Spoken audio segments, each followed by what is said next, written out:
Hi hello welcome back to my channel crazy ప్రభా officials. Thumbnail చూసే ఉంటారు కదా. ఇప్పుడు పూజా విధానం ఏంటో తెలుసుకుందాం.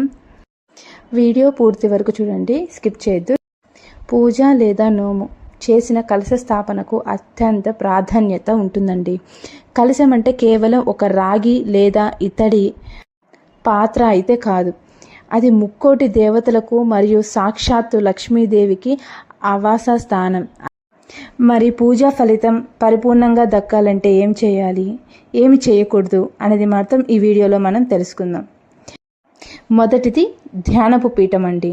బియ్యం పరచడం అంటే కలశం స్థాపించే చోట ముందుగా ఒక పళ్ళెం లేదా పీఠం ఉంచి దానిపై తప్పనిసరిగా కొంత పచ్చి బియ్యాన్ని పరచాలి. ఆ బియ్యంపై బొట్టుతో స్వస్తిక్ లేదా అష్టదళ పద్మం గుర్తు వేసి దానిపై మాత్రమే కలశాన్ని ఉంచాలి. రెండోదిగా కలశ నీటిలో వేయాల్సిన దివ్య వస్తువుల గురించి తెలుసుకుందాం. కలశంలో కేవలం నీళ్లు మాత్రమే నింపకూడదు. ఆ నీటిలో కొద్దిగా పసుపు, కుంకుమ, అక్షింతలు, గంధము, జవ్వాదు పౌడరు, పచ్చకర్పూరము, 5 లవంగాలు, 2 యాలుక్కాయలు, 2 పువ్వులు, 2 వెండి నాణ్యాలు లేదా రాగి నాణ్యాలైనా అండి. ఇవి కలశానికి నేరుగా దైవిక శక్తిని కలిగిస్తాయండి. మూడవదిగా మామిడాకులు.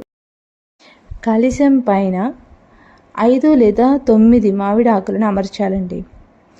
దానిపై ఉంచే కొబ్బరికాయ పీచు ఎల్లప్పుడూ దేవుడి వైపు అంటే పైకి ఉండేలా చూసుకోవాలి.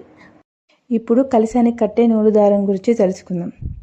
వీలైతే కలశం చుట్టూ పసుపు రాసిన తెల్లని దారాన్ని పసుపు కొమ్ము లేదా మామిడాకుతో కలశం నోటికి కట్టేలా చూడండి.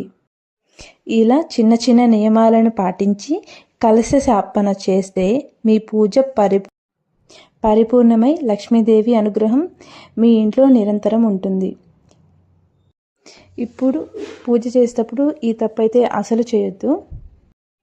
అయితే చాలామంది పూజలో తెలియక చేసే ఆ ఒక్క ప్రధానమైన తప్పు ఏంటంటే కలశాన్ని నేరుగా నేలపై లేదా పీఠంపై ఉంచడం అండి.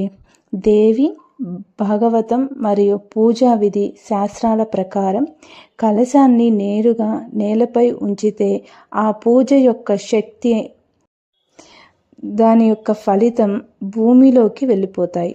ఫలితంగా ఎంత భక్తితో పూజ చేసినా పూర్తి ఫలితం లభించదు. కాబట్టి కలశ స్థాపన చేసే ముందు ఒక పళ్ళెము లేదా పీట ఉంచి దానిపై తప్పనిసరిగా కొంత బియ్యం పరచాలి. ఆ బియ్యంపై కలశాన్ని ఏర్పాటు చేయాలి. ఈ సమాచారం మీకు నచ్చినట్టయితే లైక్ చేసి షేర్ చేయండి. మరిన్ని పూజా వీడియోస్ కోసం మన ఛానల్ని సబ్స్క్రైబ్ చేసుకోండి.